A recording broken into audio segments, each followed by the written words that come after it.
भारतीय शेअर बाजारात आठवड्याच्या शेवटच्या व्यवहार दिवशी घसरणीचे वातावरण पाहायला मिळाले. जागतिक संकेतांची कमजोरी, कच्च्या तेलाच्या वाढत्या किमती आणि परदेशी गुंतवणूकदारांच्या विक्रीमुळे गुंतवणूकदारांचा आत्मविश्वास कमी झाला. शुक्रवारी सकाळी बाजार घसरणीसह उघडला.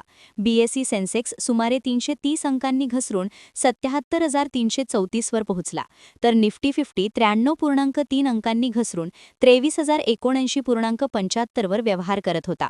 बाजारातील या घसरणीमागे कच्च्या तेलाच्या दरातील वाढ आणि परदेशी संस्थात्मक गुंतवणूकदारांची सातत्याने सुरू असलेली विक्री हे प्रमुख कारण ठरले.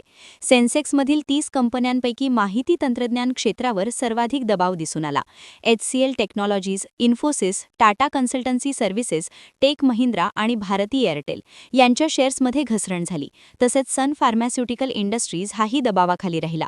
दुसरीकडे UltraTech cement, Mahindra and Mahindra, state bank of India आणि हिंदुस्थान युनिलिव्हर यांच्या शेअर्समध्ये वाढ दिसून आली. जागतिक स्तरावर बाजाराचा कल मिश्र राहिला. आशियाई बाजारांमध्ये निक्केई 225 आणि टॉपिक्समध्ये वाढ झाली, तर कोस्पीमध्ये घसरण झाली आणि हँगसेंग इंडेक्स दबावाखाली दिसला. अमेरिकन बाजारही घसरणीसह बंद झाले, ज्यामुळे जागतिक गुंतवणूकदारांमध्ये चिंता वाढली. दरम्यान कच्च्या तेलाचा जागतिक बेंचमार्क ब्रेंट क्रूड $106 प्रति बॅरलवर पोहोचला असून महागाई वाढण्याची शक्यता व्यक्त होत आहे. एक्सचेंजच्या आकडेवारीनुसार परदेशी संस्थात्मक गुंतवणूकदारांनी गुरुवारी 3,254.71 कोटी रुपयांचे शेअर्स विकले. मागील व्यवहार सत्रातही बाजारात मोठी घसरण झाली होती. सेन्सेक्स 852 अंकांनी घसरून 77,664 वर बंद झाला, तर निफ्टी 205 अंकांनी घसरून 23,173.05 वर बंद झाला होता.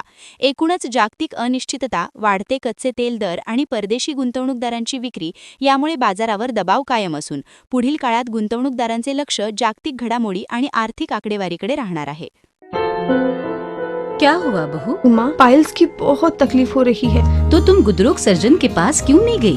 देखो, जैसे हार्ट के लिए हार्ट स्पेशलिस्ट, ब्रेन के लिए ब्रेन स्पेशलिस्ट, तो पाइल्स के लिए पाइल्स स्पेशलिस्ट क्यों नहीं? स्त्री हो या पुरुष, टॉयलेट में तकलीफ केवल पाइल्स ही नहीं, और भी कई प्रकार के गुदरोग तथा कैंसर भी हो सकता है. इसीलिए इसकी प्रत्यक्ष जांच जरूरी है. ठीक है माँ, पर जांच के लिए हम जाएंगे कहाँ? वही काले आयुर्वेदिक पाइल्स हॉस्पिटल में. लेकिन माँ, प्रेगनेंसी में पाइल्स की दवाइयाँ? प्रेगनेंसी में आयुर्वेदिक दवाइयाँ सुरक्षित होती है. जनहित में जारी. काळे आयुर्वेदिक पाइल्स हॉस्पिटल, औषधि चिकित्सा तथा सर्जरी ट्रीटमेंट उपलब्ध. हमारा पता उमरेड रोड, दिघौरी बस स्टॉप के पास, नागपुर. अधिक जानकारी के लिए वेबसाइट पर जाएं kaalepailshospital.com.